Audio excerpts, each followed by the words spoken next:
Hello les amis, ravi de vous retrouver en ce samedi 17 juillet 2021. Un sentiment de marché aujourd'hui qui est plutôt neutre, baissier, mais on va aller voir ensemble qu'il y a pas mal d'indications qui peuvent nous dire que actuellement la correction que nous connaissons n'est pas du tout appuyée par les bears et que c'est peut-être simplement un bear trap et que par la suite on pourrait essayer de se relancer à la hausse. Donc restez bien dans la vidéo, vous allez voir qu'on va aller regarder des indications vraiment très bonnes et très intéressantes. Un Bitcoin au 31 680 $, moins 0,7% sur cet après-midi, il est actuellement 16h15 quand je tourne cette vidéo.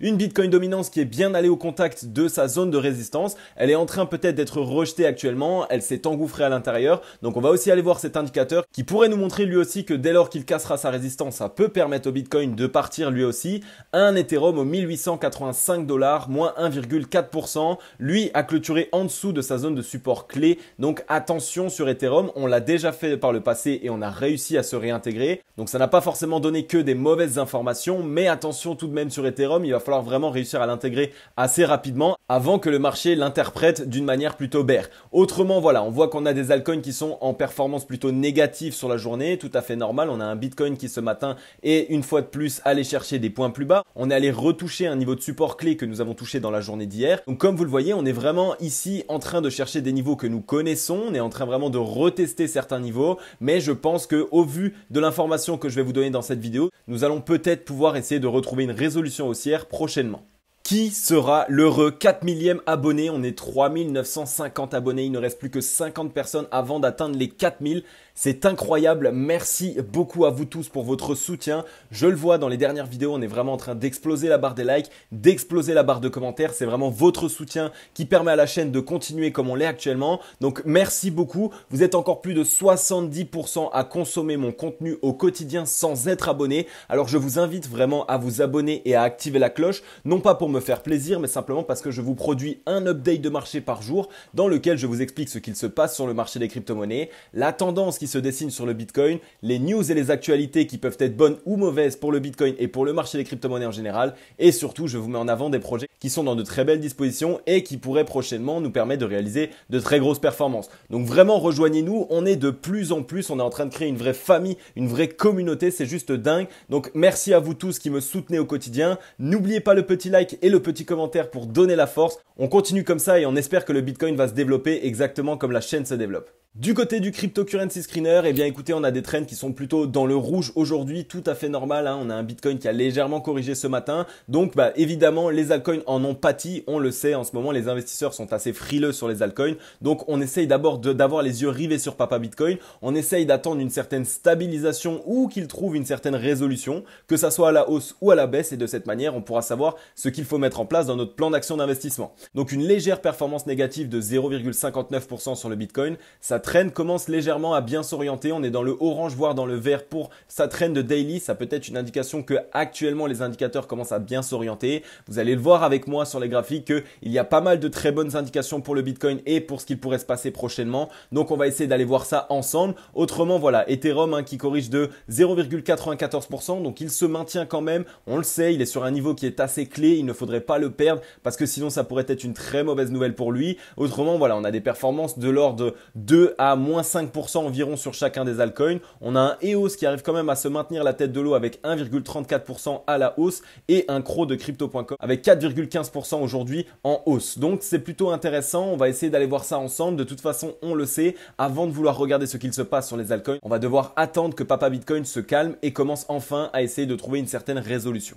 Côté Scalpex Index, on a un Crypto Fear and Greed dans l'extreme peur 15. Donc là, on voit que vraiment les investisseurs commencent à en avoir ras-le-bol. Je le vois à la fois dans les commentaires, dans les messages que vous m'envoyez sur Instagram. D'ailleurs, n'hésitez pas à me suivre @cryptologique exactement comme ça se dit. Je le vois vraiment, on a un sentiment qui est plutôt baissier, qui est de plus en plus négatif et on le sait généralement. Dans ce type d'accumulation, eh bien, c'est ce qu'il se passe. La plupart des investisseurs commencent à perdre patience ou alors trouvent que le Bitcoin commence à devenir ennuyeux et c'est exactement ce que les whales veulent, que la plupart des investisseurs quittent le marché directement pour pouvoir en racheter plus de leur côté.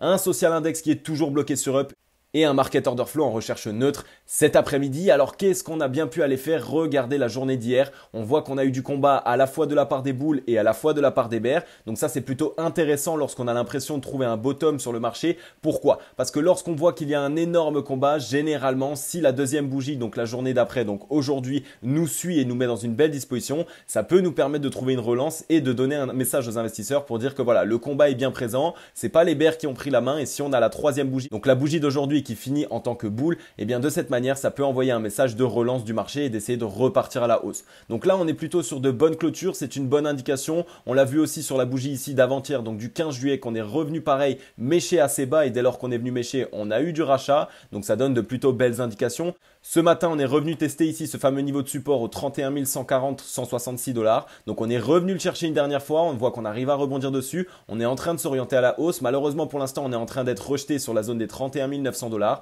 Donc si on veut une belle indication, il faudrait qu'on arrive à essayer de bien s'orienter à la hausse. Et évidemment si on clôture aujourd'hui sur une journée qui est verte, donc pour les bulls, ça sera une bonne indication puisque comme je vous l'ai dit ici, on a une disposition de bougie qui pourrait nous permettre de trouver bottom. Il faut vraiment juste qu'on s'oriente bien sur la journée d'aujourd'hui. Je pense qu'il va y avoir pas mal de combats, je l'ai vu un petit peu ce matin sur les graphiques. Les bulls et les bears sont vraiment dans un combat acharné, on est en train de défendre des niveaux qui sont assez clés pour les deux équipes. Donc on attend une certaine résolution, on attend une certaine orientation. On aimerait vraiment voir un week-end qui se passe de la meilleure des manières. On le voit en ce moment, ces dernières semaines, on a des week-ends qui sont plutôt bulles. Donc on aimerait essayer de voir la même disposition qui pourrait nous permettre ici de trouver bottom avec une bougie verte sur la journée d'aujourd'hui. Et donc demain, ça enverrait un bon signal pour les bulls et on essaierait de s'orienter un petit peu plus à la hausse. Comme vous le savez, on a pas mal de niveaux de résistance au-dessus de la tête pour pouvoir déjà s'affranchir ici de la zone des 32 188 $. Après, on aurait aussi ici la zone des 31 612 $. C'est exactement la zone sur laquelle on bute ici et on voit qu'on avait déjà buté ici par le passé. Donc cette zone-là, il va vraiment falloir s'en affranchir. Si on pouvait clôturer au-dessus aujourd'hui, ce serait une très très bonne indication. Et sinon, on attend vraiment que la journée de demain nous permette de s'en affranchir. Attention, si on venait à buter sur ce niveau, on pourrait être encore une fois de plus rejeté. Et je pense que le niveau de support sur lequel nous sommes actuellement ne va pas forcément nous tenir non plus toute la vie. Donc il va falloir vraiment réussir à trouver une résolution prochainement. On essaye d'attendre les indications, on va attendre le volume et vous allez voir, on a de très très belles indications sur les graphiques. Ok, nous voilà du côté du graphique sur le Bitcoin en daily comme d'habitude. Alors qu'est-ce qu'on peut voir? On voit que sur la clôture d'hier, il y a eu une bougie qui a été plutôt bien attaquée de la part des bears. En plus de ça, ils ont réussi à faire entrer du volume. Donc ça donne plutôt une mauvaise indication initialement. Mais on voit surtout que voilà, la disposition des trois bougies sur lesquelles nous sommes actuellement, c'est une disposition qui pourrait nous permettre de trouver bottom. On voit que les mèches à chaque fois pour l'instant sont totalement ravalées. Ça c'est aussi une bonne indication. Ça montre que les bulls sont toujours présents et surtout qu'ils cherchent à racheter les niveaux sur lesquels nous sommes actuellement.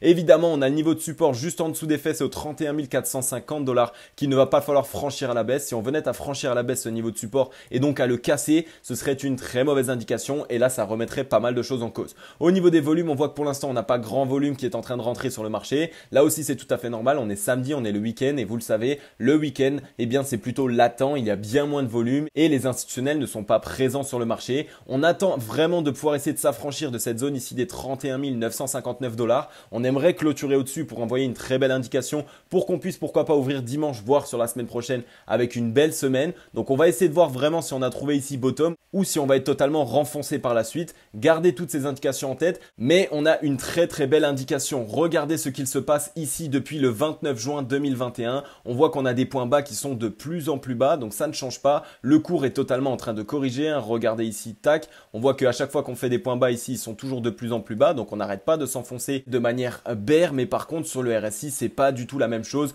Regardez sur le RSI, on voit qu'on fait un bottom ici qui est quand même de plus en plus haut. On voit qu'à chaque fois qu'ici on a un bottom, il n'arrête pas d'être de plus en plus haut lui aussi. Donc ça nous donne une indication qu'actuellement il y a une divergence qui est bull et de cette manière, ça nous montre que voilà, sur le cours, on est en train de corriger. Le prix actuellement est en train de partir plus fort à la baisse, mais les bears n'appuient pas du tout ce volume et n'appuient pas du tout cette tendance. Donc ça pourrait nous permettre de nous relancer prochainement et on avait déjà eu ce type de divergence par le passé. Je vais vous le montrer directement. Alors regardez ici, c'était lorsqu'on était ici sur la zone des 60 000 $. Je vais vous abaisser le RSI. Donc regardez ici, fameux au top, entre le 8 janvier 2021 ici jusqu'au 10 mai 2021, On voit que sur le prix, on n'arrêtait pas de faire des points hauts de plus en plus haut. Donc on était monté ici chercher les 62 480 $. Et au final, sur le RSI, on était totalement divergent. Donc là, on n'avait pas une divergence qui était bull, mais on avait une divergence qui était bear. Et de cette manière, par la suite, on a été directement corrigé et on est passé ici des 62 000 $ jusqu'aux 30 000 $. C'est ça qui a donné la correction sur laquelle nous sommes actuellement. Donc si on venait à suivre le même scénario, on voit qu'on pourrait totalement se relancer grâce à sa divergence bull et surtout que c'est une divergence qui nous tient ici depuis un certain temps puisqu'on était ici depuis quasiment le 29 juin 2021. Donc ça pourrait nous permettre de nous relancer. On voit que voilà, actuellement on est sur une correction, qu'elle n'est pas appuyée par les bears, que les volumes ne sont pas du tout non plus entrants avec les bears puisque en fait les volumes sont totalement descendants, que ça soit pour les bulls ou pour les bears. Et donc on est peut-être simplement venu ici une dernière fois chercher une certaine zone, donc un certain support. On trouverait peut-être un bottom là-dessus et on pourrait essayer de s'orienter à la hausse. Généralement ce type de divergence envoie un très beau signal pour les bulls. On attend que ce soit interprété par le marché et on attend surtout que ça puisse se retranscrire sur le cours. Et évidemment, il va nous falloir du volume. On va pas pouvoir repasser au-dessus de tous ces niveaux de résistance sans aucun volume. Donc, on attend tout ça, les amis. Très bonne indication pour le ruban de moyenne mobile. On voit qu'il s'abaisse de plus en plus. Il est actuellement aux 36 592 $. La moyenne mobile 20 périodes est directement au contact de nos fameuses trends baissières que je vais vous matérialiser. Vous le voyez juste ici. Cette fameuse trend baissière qui nous maintient à la baisse depuis le 29 juin 2021 et que je vous présente depuis pas mal de semaines maintenant. Donc, si on voulait vraiment essayer de s'affranchir de cette zone, il faudrait réussir à s'en affranchir. Pourquoi pas un petit pullback dessus avec un ruban de moyenne mobile qui continuerait de s'abaisser et par la suite on pourrait essayer de l'exploser. Donc on garde tout ça en tête, on voit que le Bitcoin pour l'instant est dans une disposition qui est baissière, mais on a l'impression ici d'avoir réussi à trouver bottom. Et évidemment, il va pas falloir lâcher ce fameux niveau de résistance aux 31 450 $ parce que là ça remettrait totalement tout en cause. Mais si on voit qu'on arrive à trouver bottom ici et qu'on commence à se relancer et surtout si on arrive à casser cette trend de baissière, alors de cette manière je pense que le Bitcoin pourrait essayer d'aller chercher un nouveau plus haut. Côté Bitcoin dominance, comme je vous l'ai expliqué hier, je vous avais expliqué qu'on allait sans doute aller au contact de ce fameux niveau de résistance. Donc c'est ce qu'on a fait, on est en train d'être rejeté à l'intérieur. Donc on voit que c'est une zone qui est bien défendue par les bears. À chaque fois qu'on vient mécher à l'intérieur, on est totalement revendu. Donc pour l'instant, on est en train d'être revendu, on le voit. On a un volume qui commence à plutôt bien rentrer sur la journée d'aujourd'hui. Peut-être qu'il va nous falloir simplement dimanche pour pouvoir s'en affranchir. Peut-être que dimanche, on va avoir pas mal de mouvements sur le Bitcoin. Donc il va falloir suivre ça un maximum. Pour l'instant, on est sur une plutôt belle disposition. On voit qu'on avait trouvé bottom ici. On s'est bien orienté à la hausse. On est venu au contact de ce niveau de résistance. On a été rejeté. On a trouvé ici un nouveau niveau de support et on est en train de se réorienter à la hausse. Vous le savez, c'est vraiment de cette manière que j'aime qu'un actif se mette en place puisque ça nous permet vraiment de ne pas être trop parabolique et de pouvoir se construire exactement comme on le souhaite. Pour l'instant, on a du volume qui est totalement descendant depuis ici le 22 juin 2021. Donc, on attend qu'il y ait du volume qui entre. Et évidemment, on va voir aussi évidemment à ne pas être totalement rejeté par cette zone de résistance et à partir plus bas parce que ça pourrait être une mauvaise indication. Mais je pense que ici, d'ici quelques jours, on devrait pouvoir trouver résolution. Pourquoi pas une dernière fois être rejeté, venir chercher un rebond quelque part et par la suite essayer de s'orienter à la hausse et rebondir. Du côté du RSI, on voit qu'on est venu rebondir ici sur la zone des 56,35 qui nous avait déjà bloqué une première fois à ce niveau-là. Donc c'est typiquement à l'endroit de notre résistance, donc ça fait deux niveaux de résistance. On va attendre évidemment de pouvoir s'en affranchir avant de se dire évidemment que le Bitcoin est en train de trouver une tendance. Mais dès lors qu'on s'en sera affranchi, je pense que là on pourra vraiment essayer de partir plus haut assez rapidement. Du côté du crypto total, les amis, c'est exactement la même musique puisque regardez ici, si je vous matérialise tous les anciens bottoms, donc on voit qu'ici on avait rebondi sur un double bottom, ici on est encore revenu chercher une fois de plus ce niveau, donc ça peut nous montrer une indication que voilà, ici on a un certain niveau de support qui peut se matérialiser et surtout un niveau qui nous permet de récupérer des liquidités. Et regardez sur chaque bottom, pour l'instant on est directement sur la même zone à chaque fois, donc comme on le voit, et tandis que sur le RSI, au contraire, là aussi on est totalement divergent, on ne fait que faire des points hauts de plus en plus haut. Et ça aussi, ça peut nous donner une indication que actuellement le cours ne retranscrit pas réellement la puissance des boules. Donc on attend vraiment de retranscrire la puissance des boules sur le graphique. Ça peut nous donner encore une fois une très belle indication. Nous dire que voilà, on est revenu chercher une dernière fois ici cette zone pour gratter un maximum de liquidité. Pourquoi pas pour faire une dernière frayeur. Et au final, voilà, on essaye de se réorienter à la hausse et de partir réellement comme les boules appuient. De toute façon, on le sait, en ce moment, on est dans une énorme zone d'accumulation. On voit que sur le prix, on est totalement baissier dans cette zone d'accumulation, mais que au contraire sur le RSI, on voit que les boules sont bien toujours présents et qu'ils sont toujours en train d'essayer de prendre la main. Donc on va essayer de garder tout ça en tête. On attend de trouver réellement la résolution haussière. Ça peut nous donner de très très belles indications. On attend évidemment déjà à minima de réintégrer ce niveau de support. Attention à ne pas venir simplement le retester et au final à être rejeté à la baisse parce que là ce serait une très mauvaise indication. Il faudrait faire très attention. Donc on attend réellement ici de trouver le bottom, de réussir à se réintégrer dans ce niveau de support pour essayer d'avoir une bonne indication. Mais dès lors qu'on aura réintégré ce niveau de support, je pense qu'on pourrait repartir prochainement. Ok, on est sur Ethereum en daily. On voit qu'Ethereum, hier, comme je vous l'ai annoncé, il est vraiment les fesses entre deux chaises. Il faut qu'il fasse très attention parce que si on venait à partir plus bas, ce serait une très mauvaise indication et je pense qu'on pourrait partir bien plus bas. On voit qu'on est venu ici chercher un niveau de support intermédiaire qui nous avait déjà permis ici de trouver rebond le 22 juin et le 23 juin 2021. Alors on voit qu'on avait posé ici les fesses dessus et au final on avait réussi à se réorienter. Et dès lors qu'on a réussi à le recasser à la hausse, ça nous a vraiment permis d'aller chercher des points plus hauts. Donc attention sur Ethereum à ne pas revenir tester une dernière fois ici cette zone des 1807 $. C'est totalement faisable, c'est possible qu'on revienne tester cette zone juste pour venir chercher des liquidités une fois de plus, pour peut-être faire une dernière frayeur et au final essayer de se réorienter. On voit qu'on a l'impression ici d'avoir trouvé un beau niveau de support. À chaque fois qu'on a des mèches, on les rachète. Donc il y a la possibilité aussi de pouvoir essayer de se réintégrer. Et évidemment, on voit qu'on a un niveau de résistance au-dessus de la tête ici entre les 2076 $ jusqu'aux 1900 $.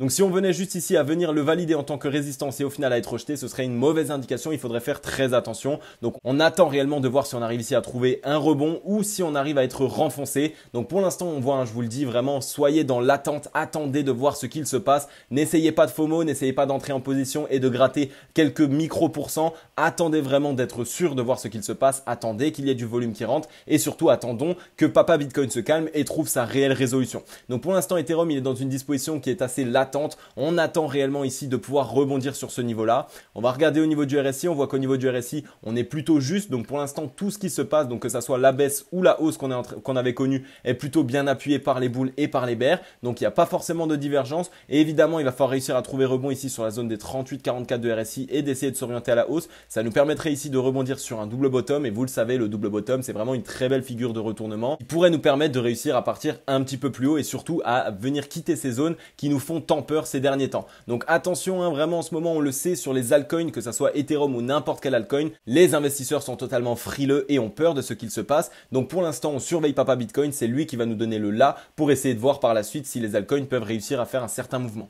Du côté de Twitter, on a Willy Woo qui nous partage un chart très intéressant, qui nous partage directement ici le flux net hebdomadaire vers les petits exploitants de Bitcoin, donc les échanges par les petits exploitants, les personnes qui possèdent moins de 1 Bitcoin. Et comme nous le dit Willy Woo ici, c'est généralement les petits détenteurs de Bitcoin, donc les personnes qui détiennent moins d'1 Bitcoin et surtout l'achat qu'ils réalisent, qui peut nous demander, qui peut nous driver directement si on est en bull run ou si on est en train de quitter le bull run. Et il dit que voilà, quand ils arrêtent d'acheter, bien généralement c'est le début d'un bear market. Et là, ils n'ont pas fini d'acheter, ils sont toujours en train d'accumuler. Donc ça peut nous donner une bonne indication pour nous dire qu'on n'est pas en bear market et qu'il y a toujours de l'accumulation qui continue d'être fait et par les petites mains aussi. Donc c'est une bonne chose à dire. Il nous dit ici que voilà, sur les 30 derniers jours, les whales, elles, ont vendu 4000 bitcoins, donc comme il le dit ici, mais au contraire, les petites mains, donc les personnes qui détiennent moins de 1 bitcoin dans leur portefeuille, eux ont acheté jusqu'à 31 000 bitcoins. Donc c'est une bonne initiative. Donc il nous le montre ici, par exemple avec la pastille rouge, quand on est arrivé ici en top de marché sur 2017-2018, donc sur ce bull run directement, on voit que dès lors que voilà, les petites mains ont commencé vraiment à dégringoler, ils ont arrêté d'acheter du bitcoin, et bien c'est le moment où le bear market a totalement commencé. Ensuite, il nous montre aussi ici avec cette pastille verte que les petites mains ici avaient commencé à arrêter d'accumuler. Et donc voilà, on a quand même réussi à partir un petit peu plus haut, mais au final on a totalement corrigé. Ça aussi, ça nous l'a montré sur le RSI puisqu'on a eu une énorme divergence qui était bear, et de cette manière, quand on montait sur le prix sur le RSI, on était totalement descendant et de cette manière, ça nous a totalement fait chuter. Mais par contre, maintenant au contraire, les petites mains, les personnes qui détiennent moins de Bitcoin recommencent à vouloir acheter du Bitcoin. Il y en a toujours de plus en plus et de cette manière, ça peut nous dire que voilà, prochainement, on devrait essayer de se relancer et trouver un bottom. Donc ça peut nous donner une indication qu'actuellement, nous n'entrons pas en bear market et ça peut être une très très bonne indication. Je voulais vraiment vous partager ce chart que j'ai trouvé vraiment très intéressant. Du côté des news, on a la Chine qui dévoile son white paper pour le yuan numérique et qui confirme l'utilisation de smart contracts. Donc ça, c'est très intéressant, gardez ça en tête. La Chine vient de publier le white paper du yuan numérique conçu en réaction face à l'essor des crypto-monnaies décentralisées. Cette monnaie numérique de banque centrale sera couplée à des smart contracts destinés à automatiser les paiements. C'est désormais officiel, donc voilà pourquoi la Chine sans doute a mis des bâtons dans les roues au Bitcoin, aux projets qui étaient dans la finance décentralisée. C'était pour le yuan numérique, on le savait tous dans tous les cas, c'est généralement de cette manière que ça se passe du côté des Chinois. Ils font exprès de mettre des bâtons dans les roues dans des projets qui les bloquent un petit peu pour lancer leur propre projet. Donc voilà le yuan numérique qui commence à être lancé. Il va être basé sur l'utilisation de smart contracts. Qu'est-ce qu'un smart contract? C'est simplement un contrat intelligent en fait qui a été mis en place sur la blockchain et qui nous permet obligatoirement de réaliser une action. C'est-à-dire que si par exemple vous et moi, on a un smart contract entre nous deux et qui nous dit que voilà, tous les 15 juillet du mois, eh bien vous devez m'envoyer $10, et bien de cette manière, automatiquement tous les 15 du mois, vous allez m'envoyer 15 $. Et si ce n'est pas fait, vous allez directement avoir une réclamation et par la suite une pénalité, donc une amende. Donc voilà comment ça fonctionne. Tout ça est entièrement automatisé. Ça se réalise de la meilleure des manières. Il y a beaucoup de projets qui actuellement utilisent des smart contracts et ça fonctionne très bien. Donc on va voir un petit peu le déploiement de ce fameux yuan numérique. Comment est-ce qu'il va être mis en place? On le sait évidemment, si ça devient un fiasco, eh bien je pense que très peu de banques centrales vont essayer de lancer leur propre monnaie numérique. Par contre, au contraire, si ça fonctionne très bien et que ça leur permet d'avoir réellement la main mise sur toute la population, eh bien je pense qu'il y aura de plus en plus de banques centrales qui vont entièrement lancer leur monnaie. L'euro numérique est déjà en cours. Je pense que le dollar numérique est déjà en cours aussi. Donc on va essayer de suivre ça. On va suivre un petit peu ce projet. On va voir évidemment si ça va permettre l'adoption mainstream des smart contracts en général et des crypto-monnaies en général, ou si au contraire le peuple va entièrement faire confiance à ces monnaies numériques et totalement se braquer, fermer leurs yeux pour les autres crypto-monnaies. Donc je pense quand même que normalement c'est censé être un bon point pour l'adoption mainstream, puisque quand on commence à avoir l'habitude d'utiliser une certaine monnaie numérique, pourquoi pas en utiliser d'autres. C'est comme si vous avez l'habitude d'acheter avec de l'euro, si vous partez en Amérique dans quelques mois, eh bien vous allez avoir l'habitude d'acheter avec du dollar, ça va pas forcément vous changer grand chose. Donc on va essayer de garder tout ça en tête et surtout on va essayer de suivre un petit peu le déploiement de cette première monnaie numérique. Ensuite, on a Binance qui abandonne son service lié aux actions tokenisées sans donner de réelles explications. Donc sans vouloir tirer une information de mon chapeau, on le sait, je pense que Binance actuellement a retiré ses services simplement parce qu'il y a pas mal de problèmes de régulation ces derniers temps. De cette manière, on voit que Binance retire pour une raison encore inconnue les actions tokenisées de sa plateforme, alors que celle-ci n'était disponible que depuis avril dernier. Cette fonctionnalité permettait aux utilisateurs de s'exposer aux actions de grandes entreprises comme Tesla ou MicroStrategy. Ça a été l'un des premiers précurseurs de ces fameuses actions tokenisées. Je pense que ça a d'ailleurs été bien interprété par le marché. Je crois qu'il y a eu pas mal d'utilisateurs qui ont essayé de se lancer sur les actions tokenisées. De cette manière, ça se permettait premièrement de s'exposer au marché des crypto-monnaies, même quand on n'a pas envie de connaître une trop grosse variation de cours. Comme on le sait, les marchés des crypto-monnaies aujourd'hui, c'est un marché qui est très volatile. Et donc, peut-être pas mal de personnes voulaient, elles, essayer d'investir dans des actions tokenisées. Ça leur permettait ici de pouvoir se calmer en termes de variation des cours quand il y a d'énormes corrections ou quand au contraire, il y a d'énormes hausses. Et donc, voilà. De cette manière, ça permettait à toutes les personnes qui venaient de prendre des profits en USDC par exemple, de pouvoir s'acheter des actions directement. Donc on va essayer de garder ça en tête. On sait que Binance en ce moment, ils sont un petit peu dans le pétrin. Il y a pas mal de choses qui leur tombent sur la tête directement et en même temps, c'est assez compliqué de tout gérer. Donc ils ont peut-être retiré ces fameux services simplement pour essayer de se délester d'un poids, pour essayer d'affronter la justice ces prochains temps. Parce qu'on le sait, en ce moment, ils sont dans la ligne de mire de pas mal de pays. Donc on va voir comment Binance va essayer de se tirer d'affaire. Par contre, il y a quelque chose qui est assez particulier, c'est qu'on n'a pas l'impression que le BNB soit vraiment impacté par ces mauvaises informations. Donc on va voir un petit peu s'il va y avoir un réel impact sur le cours du BNB ou si pas du tout, puisque malheureusement on le sait, au début on disait que le BNB était totalement décorrélé de Binance lui-même, mais on le sait, quand il y avait de bonnes news sur Binance, le BNB explosait, et quand au contraire il y avait de mauvaises news, généralement le BNB corrigeait. Donc pour l'instant c'est pas encore pricé, on reste prudent, on essaye de regarder un petit peu ce qui va se passer, mais bon voilà, on souhaite vraiment que Binance réussisse à pouvoir se sortir d'affaires et surtout à pouvoir essayer de sortir la tête de l'eau par rapport à toutes ces affaires un petit peu particulières. Ok les amis, j'en ai fini avec cette vidéo. Comme d'habitude, j'espère qu'elle vous aura plu un maximum. Merci beaucoup à vous tous pour votre soutien, pour vos likes, pour vos partages, pour vos commentaires. Vraiment, c'est grâce à vous qu'on se développe aussi rapidement. Merci aussi pour vos abonnements. Et si toi qui regardes cette vidéo, tu n'es pas encore abonné, eh bien je t'invite à t'abonner et à activer la cloche. Premièrement, c'est totalement gratuit. Et deuxièmement, tu vas rejoindre une communauté complètement soudée dans laquelle on s'entraide au quotidien. Je vous produis un update de marché par jour dans lequel vraiment je vais essayer de vous donner un maximum d'informations sur le marché des crypto-monnaies. Donc si tu as envie de comprendre un petit peu ce qu'il se passe dans la cryptosphère, eh bien n'attends pas, abonne-toi et rejoins les presque 4000 membres que nous sommes déjà. En tout cas, voilà, si vous voyez en ce moment que je suis un petit peu fatigué les amis, ne vous inquiétez pas, je vais revenir avec la forme de plus en plus. Peut-être que vous voyez qu'en ce moment je bute un petit peu plus sur les mots